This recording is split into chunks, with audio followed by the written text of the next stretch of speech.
Bienvenidos a un nuevo episodio de Asesoría con un contador.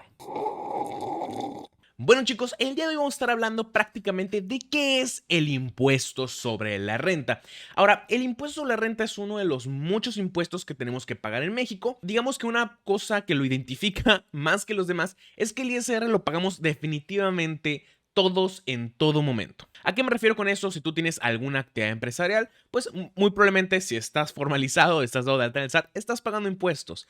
Pero también si eres un empleado que solamente recibe sus recibos de nómina, también estás pagando impuestos sobre la renta. El IVA es otro de los impuestos más sonados, que también es uno de los impuestos que pagamos prácticamente todos los mexicanos. Me atrevería a decir hasta que más que el ISR, porque el IVA te lo quitan en las tiendas, en cualquier lado. Entonces, hasta si eres un negocio informal y vas a comprar, por ejemplo, fruta o verdura a algún súper o a algún lugar que sí esté formalizado, pues te van a cobrar IVA. Sin embargo, nuevamente, el más sonado, impuesto sobre la renta. Así que vamos a agarrar el IVA, lo vamos a tirar, adiós, que le vaya bien porque va para otro episodio. El impuesto sobre la renta es un impuesto directo. ¿A qué me refiero con esto? Es un impuesto que vamos a pagar directamente de nuestros ingresos. A diferencia de otros impuestos que pareciera que me dices, oye José, pues que yo pago el IVA. Bueno, sí, aunque tú se lo tienes que pagar al SAT, realmente no viene directamente de tus ingresos. Realmente no el tema de este video. En el caso del impuesto sobre la renta, sí, prácticamente lo que el SAT te dice es, bueno, en ciertos regímenes te dice tienes que sacar una utilidad fiscal, en otros regímenes, como el reciclo,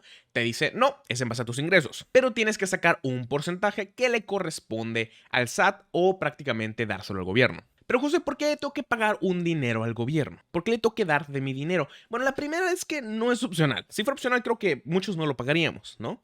Entonces es obligatorio. ¿Dónde puedo ver si es cierto que es obligatorio y no me estás mintiendo?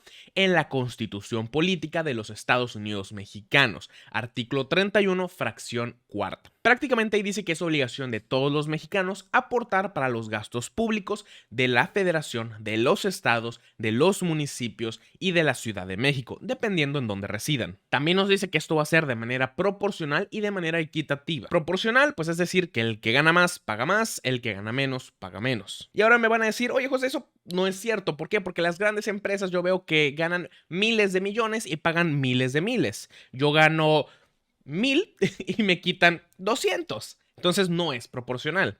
Yo te diría al contrario. Si es proporcional. ¿Qué es lo que pasa? Que muchas de estas empresas pagan en base a una utilidad. Entonces se dedican a sacar estrategias fiscales que lo que hacen es que a final de cuentas tuvieron, y como tú dices, ingresos de miles de millones, pero al final la utilidad fiscal con la que van a terminar el ejercicio o el año, pues a lo mejor fue de 1 millón. Y entonces ya tiene sentido que el impuesto a pagar sea de miles. A diferencia de tú que en tu recibo de nómina no te permiten en ese momento hacer deducciones, pues prácticamente es como si todo fuera utilidad, que bien sabemos que en México o en muchas partes del país pues prácticamente no es así. Lo que recibes de nómina prácticamente es lo que vas a gastar en el súper, en medicamentos, en escuelas, en transporte, etc. Y aquí es donde el SAT pues de cierta manera entra en la declaración anual que nos permite hacer deducciones personales. Estas deducciones personales prácticamente son las que nos dice o incentivan a los mexicanos a que las hagan. Ya habíamos hablado anteriormente de los donativos, pero también están los seguros de gastos médicos mayores, aportaciones a algún plan personal para el retiro autorizado por el SAT, lentes ópticos, honorarios hospitales, etcétera, ¿no? Pero volviendo. Ahora, ¿cómo calculo yo el impuesto sobre la renta o cómo sé cuánto tengo que pagar? De entrada depende de muchos factores, ya que una persona que calcula el impuesto sobre la renta, por ejemplo, en una actividad empresarial, es distinta a cómo se calcula para una nómina, y es distinto a cómo se calcularía, por ejemplo, en reciclo, y es distinto a cómo se calcularía, por ejemplo, para una persona que tiene ingresos a través de plataformas digitales. Entonces, hay muchas variables, pero todas siguen un mismo concepto y es el ingreso. Si nos vamos prácticamente a desmenuzar la ley del impuesto sobre la renta, nos dice que el impuesto sobre la renta es un impuesto que se le va a aplicar al ingreso. Ahora, ¿qué es lo que el SAT determina en esta ley como ingreso? ¿Mis ventas? No necesariamente. Prácticamente el SAT dice, todo lo que aumente tu patrimonio es ingreso. Y hay un artículo que nos dice qué ingresos serán considerados exentos de impuestos sobre la renta. No que no sean ingreso, sino que van a ser exentos de impuestos sobre la renta. Este artículo es el artículo 93 de la ley del impuesto sobre la renta. De hecho, de ahí agarramos el artículo que casi siempre decimos en muchos de nuestros en vivos, en nuestros Q&As en Instagram.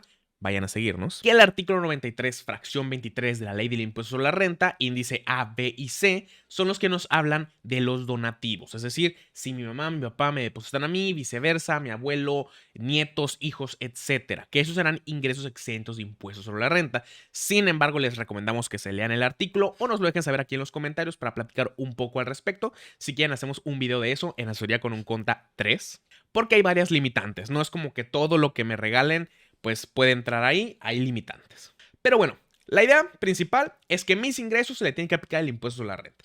Dependiendo del régimen es la manera del cálculo. Vamos a agarrar el más general, que es el régimen general, y el régimen de sueldos. Yo creo que nos vamos a basar en esos dos.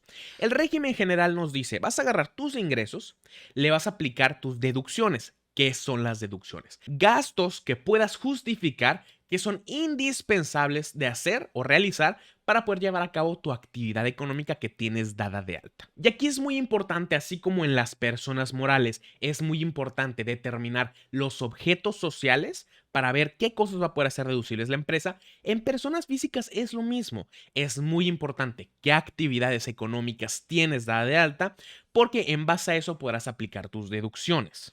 Es decir, imagínense que esporádicamente yo me dedico a dar cursos. A lo mejor doy 2 cursos al año. Y mi actividad principal a lo mejor es ser contador. Entonces, como contador, voy a estar pagando mis impuestos y hacer mis deducciones. Supongamos que no tengo dada de alta mi actividad de que doy cursos y todo cuando me llega a eso, como eso son 2 veces al año, lo meto en la actividad económica de servicios de contabilidad. Bueno, en ese sentido, a lo mejor el SAT me dice, bueno, es que ¿por qué un gasto de viaje a dar un curso? No fue un servicio contable, no fue una asesoría de impuestos con un cliente. De hecho, se la estás facturando a otra persona. Entonces, ¿por qué me estás haciendo deducible ese viaje? También a lo mejor, si yo me dedico a dar cursos, entonces puedo justificar de una mejor manera algún tipo de atuendo que tengo que llevar. O sea, yo no puedo ir en shorts a dar un curso. Tengo que ir de traje, tengo que ir con corbata, etcétera, ¿no?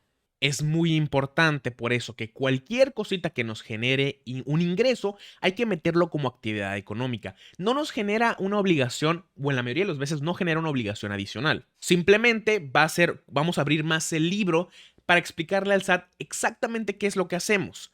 Hay personas que te pueden decir que esto es contraproducente porque quieren decirle al SAT lo menos posible, pero en este caso que estamos hablando de poder deducir cosas, pues hay que tratar de meter lo más posible. Ahora, obviamente, si yo tengo una actividad de cursos y en todo el año no facturé un curso, pero quiero meter deducciones que serían para esa actividad económica, también el SAT me va a decir, oye, pues lo tienes dado de alta, pero si no está generando ingresos, ¿cómo te está generando gastos? Digo, si lo puedes justificar, qué bueno. Si no, te van a decir que ya no lo hagas deducible y que corrijas la declaración. Entonces, régimen general, ya dijimos, ingresos menos deducciones y me va a dar una utilidad fiscal o base gravable.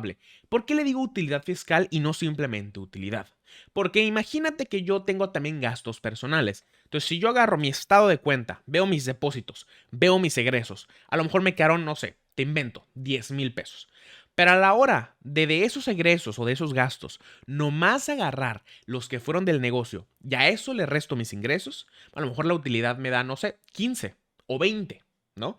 ¿Por qué? Porque no todos los gastos que haga van a ser deducibles. ¿Okay? Entonces, ingresos menos gastos deducibles me dan una utilidad fiscal. Sobre eso vamos a aplicar una tabla del ISR. Prácticamente es una tabla que dependiendo de la cantidad tan alta de esta utilidad, ahí venimos a la parte proporcional y equitativa. El que tiene más utilidad paga más, el que tiene más utilidad paga menos. Entonces, dependiendo de esta utilidad, puedes caer en un porcentaje de ISR y una cuota fija que va desde el 1.92% hasta el 35% en el peor de los casos. A esto luego le puedes aplicar, por ejemplo, retenciones de impuestos sobre la renta, si es que tienes, le puedes aplicar saldos a favor, le puedes aplicar varias cosas.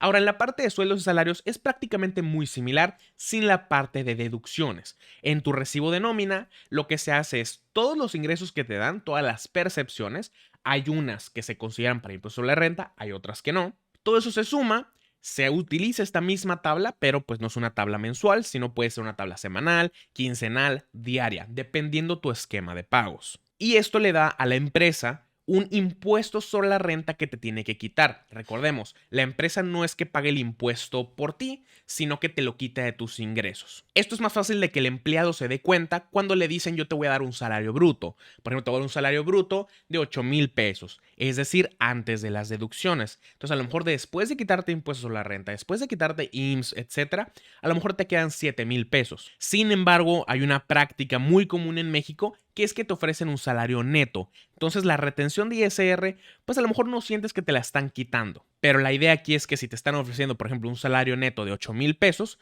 muy probablemente te están pagando unos 9,000, 9,500. Pero pues a ti te llegan tus 8,000 netos, porque eso es lo que te ofrecieron. Y tanto los asalariados como las personas que están en actividad empresarial tienen, en ciertos casos la obligación, pero opcionalmente igual los dos tienen la posibilidad de hacer su declaración anual y aplicar deducciones personales. Hay que recordar que toda deducción personal, más bien, que las deducciones personales en su conjunto tienen un tope, que es 5 UMAS anuales o 15% de mis ingresos, lo que resulte menor.